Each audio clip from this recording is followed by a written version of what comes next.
प्रार्थनाओं के उत्तर प्राप्त करना। इस संसार में हम कहाँ से आए हैं, यह न जानने के कारण हम स्वाभाविक ही जीवन के मूल स्रोत तथा उद्देश्य के बारे में सोचने लगते हैं। इन सब का सृजन करने वाले सृष्टा के बारे में हम सुनते हैं, उनके बारे में पढ़ते हैं, परंतु उनसे संपर्क करने का कोई तरीका नहीं जानते। हम केवल इतना ही जानते हैं कि सारी सृष्टि में उसकी प्रज्ञा व्यक्त हो रही है। जैसे हम छोटी सी घड़ी की सूक्ष्म कारीगरी देखकर घड़ी बनाने वाले के प्रति सराहना से भर उठते हैं और किसी कारखाने में लगी महाकाय जटिल मशीन को देखकर उसके आविष्कारकर्ता की दाद देते हैं, उसी प्रकार जब हम प्रकृति के आश्चर्यों को देखते हैं तो उसके पीछे छुपी प्रज्ञा पर हम आश्चर्य करते हैं। हम अपने आप से पूछने लगते हैं, किसने फूलों को संजीव अस्तित्व दिया जो सूर्य की ओर खींच जाते हैं? कहाँ से उन्हें सुगंध और सौंदर्य मिला? उनकी पंखुड़ियाँ इतने परिपूर्ण तरीके से कैसे बनती हैं और उनमें इतने सुंदर रंग कैसे भर जाते हैं? रात को हमारे चारों ओर रूप हरी रोशनी बिखेरते चांद और तारे हमें उस शक्ति के बारे में सोचने के लिए प्रेरित करते हैं जो आकाश में इन पिंडों का संचालन करती है। चंद्रमा का क्षीण प्रकाश दैनिक कार्यों के लिए अपर्याप्त है और इस प्रकार एक कल्याणकारी प्रज्ञा हमें यह संदेश देती है कि रात को हम आराम करें। फिर सूर्य निकलता है तो उसका उज्जवल प्रकाश हमें अपने चारों ओर भली भांति स्पष्ट रूप से देखने की क्षमता देता है और हमें उन दायित्वों का विचार करवाता है जो हमारी आवश्यकताओं की पूर्ति के लिए हमें निभाने पड़ते हैं।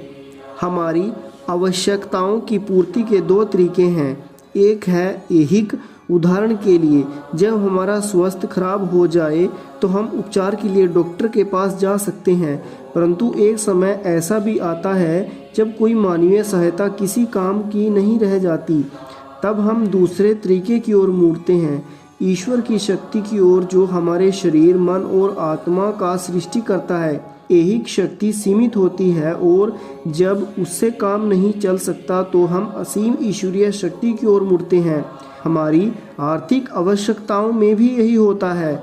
जब हम जो कुछ कर सकते थे वह सब कुछ कर गुजरते हैं, फिर भी हमारी आवश्यकताओं की पूर्ति के लिए वे प्रयास प्राप्त नहीं होते, तब हम ईश्वरीय शक्ति की ओर मुड़ते हैं। प्रत्येक मनुष्य यही सोचता है कि हमारी समस्याएं सबसे विकट हैं।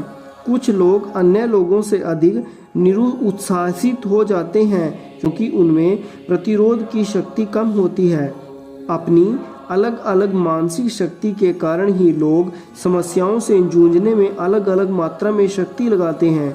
यदि किसी की समस्या बहुत बड़ी हो और उसका मन दुर्बल हो तो वह उस समस्या को हल करने में सफल नहीं होगा। जिसका मन शक्तिशाली है वह उसी समस्या के अवरोध को चूर चूर कर देगा। फिर भी कभी कभी बलवान से बलवान मनुष्य को भी असफलता का मुंह देखना ही पड़ता है। जब अत्यंत विकट भौतिक, मानसिक या आध्यात्मिक समस्याएं हमें विफल कर देती हैं, तब हमें पता चलता है कि इस स्थूल जीवन में जीवन की शक्तियाँ कितनी सीमित है।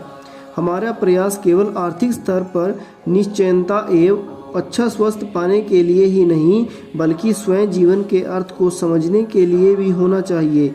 जीवन का क्या अभिप्राय है? जब भी हम पर कठिनाइयाँ आती है तो हम उनसे पहले अपने आसपास की स्थितियों पर नज़र डालते हैं और उन्हें ठीक करने के लिए जो भी भौतिक परिवर्तन करना आवश्यक समझते हैं वह सब करते हैं। परंतु जब हम ऐसे मोड़ पर पहुँचते हैं कि हमारे मन में विचार आने लगता है, मैंने अब तक जो भी करके देखा वह सब व्यर्थ हुआ, अब आगे क्या करूं? तब हम उस समस्या का हल ढूंढने के लिए गहन विचार करना शुरू करते हैं।